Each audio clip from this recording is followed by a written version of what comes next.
what's up mga ka-breeders? Good morning. Ito pala yung day 3 natin, pangatlong vlog natin.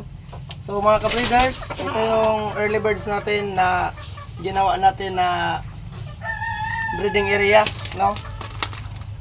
Yung ginamit natin ay isang F1 na Golden Boy sweater. Tapos yung mga babae nito is 5K sweater. Ayan yung mga F1 na combination natin for Paulo Malvar tsaka yung kay Sir Benson Pepa. Yan yung mga 5K na ginamit natin for this early bird. So mga ka-breeders, ito yun ngayon yung bloodlines na pinoproduce natin this coming na year. So ito yung F1 natin na Bruce Bard at Golden Boy sweater. Yan yun mga ka-breeders. Saka dito mga ka-breeders, dito sila parang magpapainit sila dito. Dito yung area na magpapainit sila. Tapos dito may silungan naman mga ka-breeders. Ayan mga ka-breeders. Medyo hindi pa masyadong organized kasi wala pa tayong area na mapaglagyan. Actually mga ka-breeders, minadali lang to paggawa. Basta lang may maisa lang tayo na mga early birds. Kasi may mga kapatid tayo na maghahanap ng mga early birds ng mga kuan para may maibigay tayo pagdating ng araw. So yan mga ka-breeders, yan yung update natin sa ating early birds na bloodlines. Our bloodlines is Golden Boy sweater saka yung 5K sweater. So yun mga ka-breeders, tingnan nyo lang yung results nito. I-upload natin. Sana malayo sa sakit yung mga sisiw nito. Tsaka pag makapag-produce sila ng maraming itlog. So ito mga ka-breeders, ito yung battery type natin. Ito yung Sisiw Academy natin na brood hen, dalawa. Nakuha natin kay Sir Marcos Lodges. Yan yung mga Bruce Barnett natin na mga pure ginamit natin. So battery type lang muna tayo kasi wala tayong breeding area na pang malakihan. Bali, ito yung kay Sir Benson Pepa na brood hen. Ito yon. Tsaka yung lalaki natin na ginagamit na materials is Paulo Malvar na 5K sweater. Ito yung ginagamit natin. Tsaka yung dun sa likod, yung nakita natin kanina na sa early birds, actually ito yung inahin ng mga 5K natin na babae. So ito yung Gilmore natin na from EEG. Ito yung pure natin na Gilmore. Yan.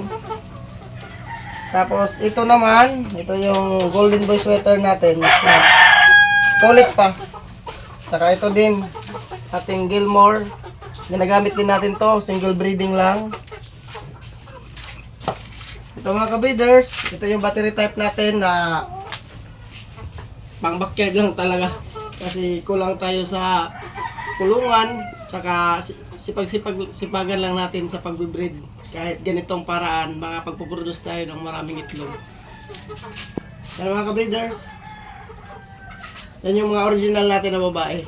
Kasi maraming nagtatanong kung anong mga broodhin natin. Gusto nilang masilip yung broodhin natin. Gusto nilang makita yung anong tatay, anong nanay ng mga manok na pinapakita natin. So ito yung mga ka-breeders. So ito mga ka-breeders, ito naman, ang ginagawa natin dito, every morning kukuha tayo ng mga babae. Tapos pinapakuan lang natin sa lalaki, no? Bali, yung style namin dito mga ka-breeders, kahit dito sila mag-iitlog, sineselect lang namin dito kasi ngayon nga, hindi pa tayo nakagawa ng malaking kulungan para sa breeding. So, yung target talaga natin is November, pero may mga kaibigan man tayo na gustong makapag-produce tayo ng early birds, kaya napilitan tayong gumawa ng agaran. So, ito mga ka-breeders, itong bloodline na to, so ito yung 5K sweater natin na F1. Tapos, ito yung 5K sweater, Golden Boy sweater natin na mga babae. Actually, nag-iitlog na sila ngayon mga ka-breeders. Yan yung Golden Boy, F1, 5K sweater. So, ayan mga ka-breeders. Yan.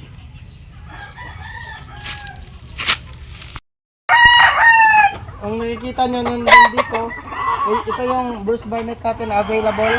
Ito yung pair natin na Bruce Barnett na materials, F1. So, yan yung kaan kay Sir Marcos from Cecil Academy. Ito yung Airwolf natin. So, sa mga naghahanap ng brood hen at brood cat, ito yung mga ka-breeders. Ito na lang yung available. Bruce Barnett sweater. So, ready to ship na to sa mga naghahanap ng mga materials. So, mga ka-breeders, kasi marami nagtatanong kung may 5K pa ba tayo, may golden boy pa ba. Actually, wala na tayong may bibigay na kwan na golden boy tsaka 5K kasi ubos na. May mga tayo, mga 4 months tsaka 5 months, pero masyado pang bata mga ka-breeders. Pero actually may 5 tayong 5K, so baka sa November tsaka December baka kapag out na tayo ng kwan 5K tsaka golden boy. So ito yung mga ka-breeders, ito yung lalaki ng Bruce Barnett sweater na F1. So for materials talaga ito mga ka-breeders. Saka ito yung babae naman. Ito yung babae mga ka-breeders. Ayan mga ka-breeders. Yan. So, pwede na sa maghahanap ng mag-uumpisa pa lang mga ka-breeders. Ayan.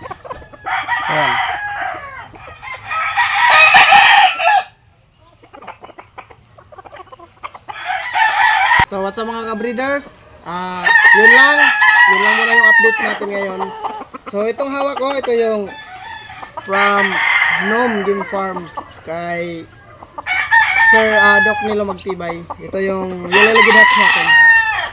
So yung mga ka-breeders, naglulugon siya, pero actually binibreed natin siya ngayon mga ka-breeders sa mga crosses kasi may mga tropa, mga kabakyard din natin na naghahanap ng mga crosses. So ito yung mga nagko-cross na tayo ngayon kasi iba na naman din season yung target natin. Meron tayong pure na mga F1 at saka meron din tayo pang battle style at battle cat na mapuproduce this year. So yun lang mga ka-breeders, nagtatapos. Ito yung part 3 natin na vlog. Sana huwag nyo akong sawahang suportahan, no? So salamat mga ka-breeders. Tuloy-tuloy pa rin tayo kahit minsan lang tayo makapag-vlog dahil sa trabaho natin, pero tuloy lang tayo mga ka-breeders. Salamat sa mga lahat na nanonood mga ka-breeders, saka sa mga walang sawang nag-support sa atin, mga kabakyard natin. Patuloy lang tayo mga ka-breeders, laban lang. Tsaka huwag tayong mahiya kung anong meron tayo ng mga manok. Tsaka yung area natin, kahit gano'ng kaliit, kahit gano'ng kalawak, basta mahal mo yung passion mo, papakita natin sa kanila kung saan tayo masaya. So mga ka-breeders, yun lang. 3GS Backyard. Support lang tayo sa Facebook natin tsaka sa YouTube natin. Thank you and good morning.